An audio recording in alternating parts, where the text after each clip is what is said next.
Praise the Lord एवं समस्तଙ୍କୁ ମୋର ଆନ୍ତରିକ ନମସ୍କାର। ପ୍ରଭୁ ଯୀଶୁ ଖ୍ରୀଷ୍ଟଙ୍କର ବହୁମୂଲ୍ୟ ନାମକୁ ମୁଁ ଧନ୍ୟବାଦ କରୁଛି, କାରଣ ତାହାଙ୍କର ବିବିଧ ଦୟା ସକାଶୁ ଆମେ ବିନଷ୍ଟ ନ ହୋଇ ଏ ପର୍ଯ୍ୟନ୍ତ ସମସ୍ତ ପ୍ରକାର ଆପଦ ବିପଦରୁ ରକ୍ଷା ପାଇ, ସମସ୍ତ ପ୍ରକାର ଅମଙ୍ଗଳରୁ ରକ୍ଷା ପାଇ ଆଜି ପର୍ଯ୍ୟନ୍ତ ଆମେ ଜୀବିତ ମାନଙ୍କ ମଧ୍ୟରେ ବାସ କରୁଛୁ। ଏହା କେବଳ ତାଙ୍କରି ଦୟା ସକାଶୁ ହେଇପାରିଛି, କେବଳ ତାଙ୍କର ଅନୁଗ୍ରହ ସକାଶୁ ଆମେ ଦେଖିପାରିଛୁ। ପ୍ରିୟ ପ୍ରଭୁଙ୍କ ଲୋକମାନେ, ପରମେଶ୍ୱର ଯଦି ଆମକୁ ଦୟା କରିନଥାନ୍ତେ ତେବେ ଆମେ କୌଣସି ପ୍ରକାର ଜୀବିତ ରହିପାରିନଥାନ୍ତେ। କାରଣ ଏହି ଦିନ ମାନଙ୍କୁ ଦେଖିବା ପାଇଁ ଅନେକ ଲୋକ ଇଚ୍ଛା କରିଥାନ୍ତି, ଅନେକଙ୍କର ସ୍ୱପ୍ନ ଥାଏ ଯେ କାଲିକୁ ମୁଁ ଅମୁକ କରିବି, ସମୁକ କରିବି, ଏଇଟା କରିବି, ସେଇଟା କରିବି। କିନ୍ତୁ ପ୍ରଭୁଙ୍କର ଯଦି ଇଚ୍ଛା ନଥାଏ, ପରମେଶ୍ୱରଙ୍କ ଯଦି ଇଚ୍ଛା ନଥାଏ, ତେବେ ସେ ଲୋକ ସେ ଦେଖିପାରିନଥାଏ। ସେଥିପାଇଁ ପ୍ରଭୁ ଏ ଅଯୋଗ୍ୟ ଲୋକମାନଙ୍କୁ, ଏ ଦିନହୀନ ମାନଙ୍କୁ ପ୍ରେମ କରି, ଦୟା କରି, ଅନୁଗ୍ରହ କରି ଏ ସୁନ୍ଦର ଦିନ ଦେଖିବାକୁ ଦେଲେ, ନୂଆ ସକାଳ ଦେଖିବାକୁ ଦେଲେ, ଆଉ ଗୋଟେ ନୂଆ ଦିନ ଦେଖିବା ପାଇଁ ଦେଲେ। ସେଥିପାଇଁ ତାଙ୍କ ମହାନାମର କୋଟି କୋଟି ମୁଁ ଧନ୍ୟବାଦ କରୁଛି। ତାଙ୍କର ମହାନାମର ଗୌରବ ହଉ, ପ୍ରଶଂସା ହଉ, ଧନ୍ୟ ତାଙ୍କର ନାମ। କାରଣ ସେ ଯୁଗେ ଯୁଗେ ପ୍ରଭୁ ପରମେଶ୍ୱର ଯିଏ ଅଛନ୍ତି, ଆଉ ସେ ଯୁଗେ ଯୁଗେ ଧନ୍ୟ ହେଉନ୍ତୁ। କାରଣ ତାଙ୍କର ଦୟା ମାନଙ୍କ ପ୍ରତି ସଦାକାଳ ରହିଅଛି, ଆଉ ସେ ଦୟା ଆହୁରି ଏମିତି ସଦା ଅନନ୍ତ କାଳ ପର୍ଯ୍ୟନ୍ତ ରହୁ ବୋଲି ଆମଙ୍କର ପ୍ରାର୍ଥନା। ସେଥିପାଇଁ ତାଙ୍କ ମହାନାମର କୋଟି କୋଟି ଧନ୍ୟବାଦ କରୁଛୁ। ଆଉ ଆଜି ଆମମାନଙ୍କୁ ସେ ସୁନ୍ଦର ସୁଯୋଗ ଦେଇଛନ୍ତି, କାରଣ ତାଙ୍କ ଲୋକମାନଙ୍କ ସହିତ କଥାବାର୍ତ୍ତା କରିବା ପାଇଁ, ଜୀବିତ ଲୋକମାନଙ୍କ ସହିତ ଆମମାନଙ୍କୁ ସେ ବାସ କରାଇଛନ୍ତି।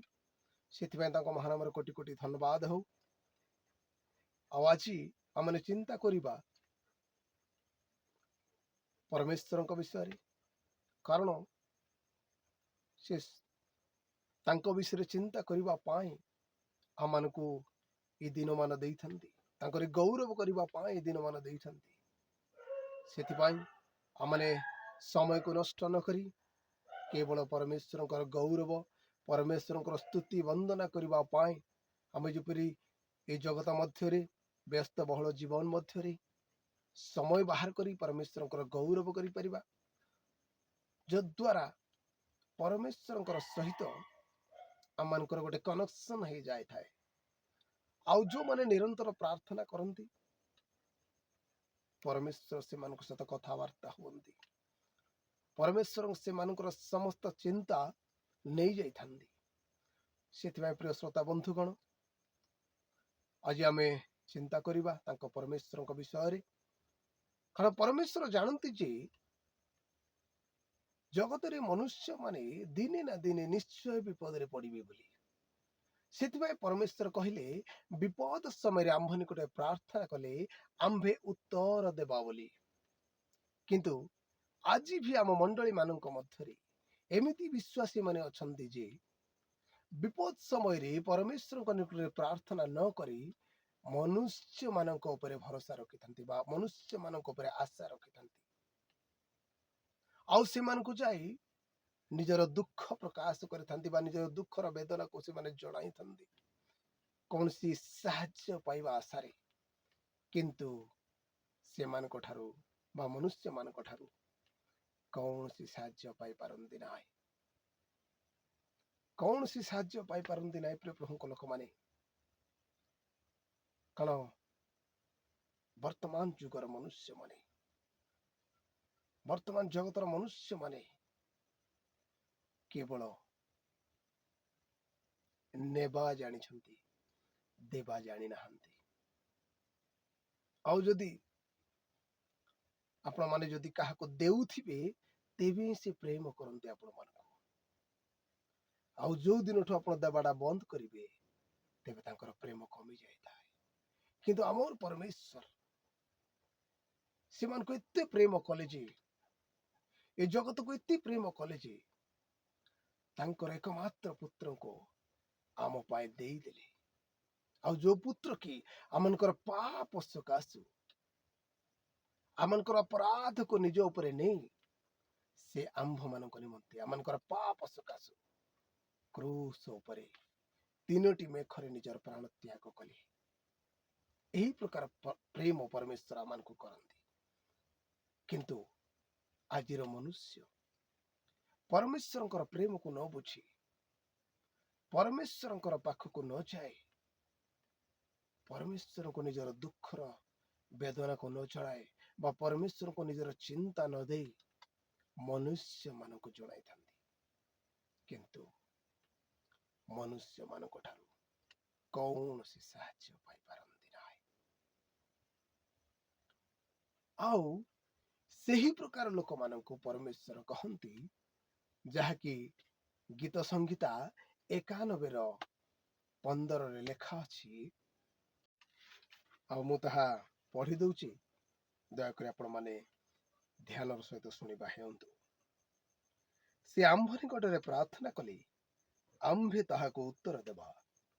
ଦୁଃଖ ବେଳେ ଆମ୍ଭେ ତାହାର ସହବର୍ତ୍ତୀ ହେବା।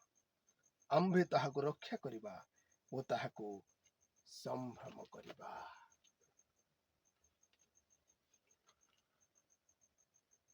ଏଠାରେ ସ୍ପଷ୍ଟ ଭାବରେ ପରମେଶ୍ୱର ଆମମାନଙ୍କୁ କହୁଛନ୍ତି ଯେ ବିପଦ ସମୟରେ ଆମ୍ଭ ନିକଟରେ ପ୍ରାର୍ଥନା କର ବୋଲି, ତେବେ ସେ ଆମମାନଙ୍କୁ ଉତ୍ତର ଦେବା ବୋଲି କହୁଛନ୍ତି। କିନ୍ତୁ ବର୍ତ୍ତମାନର ମନୁଷ୍ୟମାନେ, ଆଜିକାଲିର ମନୁଷ୍ୟମାନେ ପରମେଶ୍ୱର ଦେଇଥିବା ପ୍ରତିଜ୍ଞାକୁ ପାଶୋରି ଯାଇଥାନ୍ତି। କାରଣ ସେ ଆମମାନଙ୍କୁ ଏତେ ସୁନ୍ଦର ପ୍ରତିଜ୍ଞା ଦେଇଛନ୍ତି, ଆଉ ସେ ପ୍ରତିଜ୍ଞାକୁ ଭୁଲି ଯାଇ ମନୁଷ୍ୟ ମାନଙ୍କ ପାଖକୁ ଯାଇଥାନ୍ତି ସାହାଯ୍ୟ ପାଇବା ନିମନ୍ତେ। କିନ୍ତୁ ଏ ଅସାର ଜଗତରେ କୌଣସି ମନୁଷ୍ୟ କାହାକୁ ସାହାଯ୍ୟ କରନ୍ତି ନାହିଁ। ସାହାଯ୍ୟ କରିବା ମନୁଷ୍ୟ ମାନଙ୍କ ମଧ୍ୟରେ ନାହିଁ ବର୍ତ୍ତମାନ ପାଇଁ। କେବଳ ବିପଦ ସମୟରେ ସେମାନେ ଆହୁରି ବିପଦକୁ ଠେଲି ଦେବା ପାଇଁ ଚିନ୍ତା କରିଥାନ୍ତି। ମୁଁ ଏ କଥା ବିଜାତି ମାନଙ୍କ ପାଇଁ କହୁନାହିଁ। ଯୋଉମାନେ ବିଶ୍ୱାସୀ, ଯୋଉମାନେ ପରମେଶ୍ୱରଙ୍କୁ ଜାଣିଛନ୍ତି, ସେମାନେ ଏସବୁ କାର୍ଯ୍ୟ କରିଥାନ୍ତି।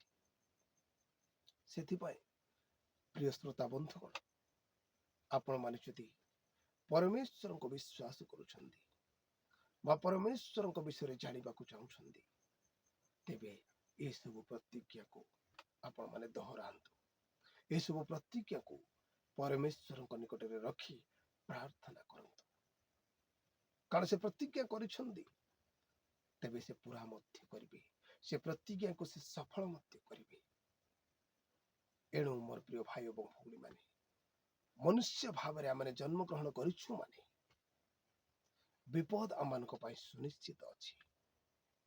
ଏଣୁ ଯେତେବେଳେ ଆପଣ ମାନେ ଯେକୌଣସି ସମସ୍ୟାରେ ବା ଯେକୌଣସି ବିପଦରେ ପଡ଼ିବେ, ତେବେ ଆପଣ ମାନେ ମନୁଷ୍ୟ ମାନଙ୍କ ପାଖକୁ ନ ଯାଇ ପ୍ରଥମେ ପରମେଶ୍ୱରଙ୍କ ନିକଟରେ ପ୍ରାର୍ଥନା କରନ୍ତୁ।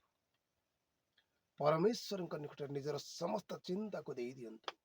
ପରମେଶ୍ୱରଙ୍କ ନିକଟରେ ନିଜର ସମସ୍ତ ଭାର ଦେଇ ଦିଅନ୍ତୁ। ପରମେଶ୍ୱରଙ୍କ ନିକଟରେ ନିଜର ସମସ୍ତ ସମସ୍ୟାକୁ ଜଣାନ୍ତୁ। ତେବେ ପରମେଶ୍ୱର ଆମମାନଙ୍କର ପ୍ରାର୍ଥନା ଶୁଣିବେ ଏବଂ ଆପଣଙ୍କର ସବୁ ସମସ୍ୟାର ସମାଧାନ କରିବେ ଓ ଆପଣଙ୍କର ସବୁ ବିପଦରୁ ଉଦ୍ଧାର କରିବେ। ପ୍ରଭୁ ଏ ଅଳ୍ପ ଚିନ୍ତାରେ ବା ଅଳ୍ପ ପରାମର୍ଶରେ ଆମେ ସମସ୍ତଙ୍କୁ ଆଶୀର୍ବାଦ କରନ୍ତୁ। ଆମେନ୍। ପ୍ରେଜ୍ ଦ ଲର୍ଡ। ସମସ୍ତଙ୍କୁ ନମସ୍କାର।